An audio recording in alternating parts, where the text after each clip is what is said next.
Hi friends, welcome back to my YouTube channel dream world. ഞങ്ങൾക്ക് എല്ലാവർക്കും ഇപ്പോൾ ഓരോ ദിവസവും സന്തോഷം കൂടി വരിക. കാരണം ഈ ആടുകളൊക്കെ ഒരു വരുമാന മാർഗ്ഗം എന്നോണം വാങ്ങിച്ചതാണെങ്കിലും കൂടിയിട്ട് അവറ്റോട് എന്നൊരു സ്നേഹം മാത്രമാണ് മനസ്സിൽ. അപ്പോൾ ഓരോ ദിവസം കഴിയുന്തോറും അവറ്റോടുള്ള അടുപ്പം കൂടി വരികയാണ്. ഇപ്പോൾ ഞങ്ങൾ കുറേ ആയി ഈ ഒരു വെള്ളയാടിൻ്റെ പ്രസവം കാത്തു നിൽക്കുകയായിരുന്നു. രാത്രിയാണോ പകലാണെന്നൊന്നും അറിയാൻ വയ്യാത്തൊരവസ്ഥയിലാണ് പൂർണ്ണ ഗർഭിണിയായിരുന്നത്. അപ്പോൾ അവളും പ്രസവിച്ചിരിക്കുകയാണ്. 2 കുട്ടികളാണ്, ഒരാണും പെണ്ണും. ഇവളുടെ പ്രസവം കാത്തിരിക്കുമ്പോഴാണ് 2 കറുപ്പാടുകളിൽ ഒന്ന് പ്രസവിച്ചത്. അത് അപ്രതീക്ഷിതമായിട്ടുള്ളൊരു പ്രസവമായിരുന്നു. ഈ വെള്ളയാടിന് 2 കുട്ടികളാണ്. വീട്ടിലെ കുട്ടികൾക്ക് കളിക്കാനായി 2 പേരായി. അവർ ജനിച്ചപ്പോൾ തൊട്ട് അവരെ എടുത്തും കൊഞ്ചിച്ചും ലാളിച്ചൊക്കെ 2 പേരും ഉണ്ട്. അവന്തികയെ ഏട്ടൻ്റെ മകൻ ആദ്യം ഈ ആട്ടിൻകുട്ടികളെ കൊണ്ടാണ് കളി. രാവിലെ ആയിക്കഴിഞ്ഞാൽ അവർ നേരെ ആട്ടിൻകുട്ടികളുടെ അടുത്തേക്കാണ് വരാറ്. അവർക്ക് കൂട്ടിന് ഇപ്പോൾ ഈ ആട്ടിൻകുട്ടികളുമായി. രാവിലെ ആയിക്കഴിഞ്ഞ് സ്കൂളിൽ പോവോളം ഈ ആട്ടിൻകുട്ടികളുമായിട്ട് കളിയാണ് അവർക്ക് 2 പേർക്കും. ഏട്ടൻ്റെ മകൻ ആദ്യം അവന്തികയും സ്കൂളിൽ പോവോളം ഇവരുടെ കൂടെയാണ് കളി. അപ്പോൾ കുട്ടികൾക്ക് ഒരുപാട് സന്തോഷമായിട്ടുണ്ട്. അതിലേറെ എനിക്കും പ്രതീക്ഷിക്കാത്തൊക്കെ സംഭവിച്ചപ്പോൾ ഞാൻ ഇവർ 2 പേരെ ഇപ്പോൾ കുറച്ച് ദിവസമായിട്ട് കൂട്ടിൽ തന്നെ ഇട്ടലാണ്. അവർക്ക് കൂട്ടിൽ തീറ്റയൊക്കെ വെച്ചെടുക്കാറാണ് ചെയ്യാറ്. അപ്പോൾ ഇവരെ ഒരുമിച്ച് പറമ്പിൽ കൊണ്ട് കെട്ടാൻ വയ്യ.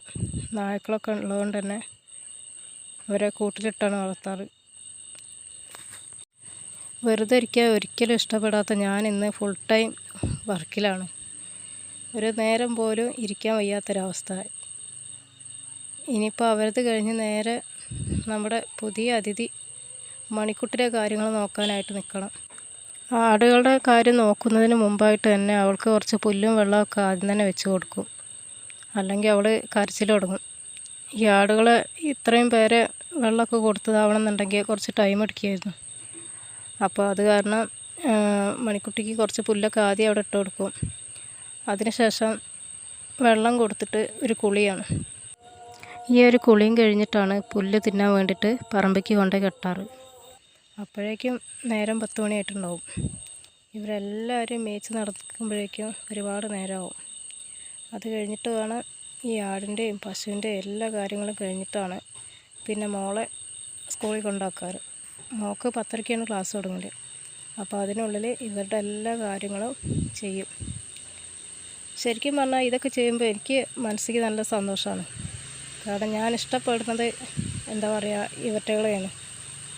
അപ്പോൾ അവർക്ക് വേണ്ടിയിട്ട് എന്ത് ചെയ്യാനും തയ്യാറാണ്. അപ്പോൾ ഇതിലൊക്കെ എനിക്ക് മനസ്സിക്ക് നല്ല സന്തോഷമാണ് തോന്നുന്നത്.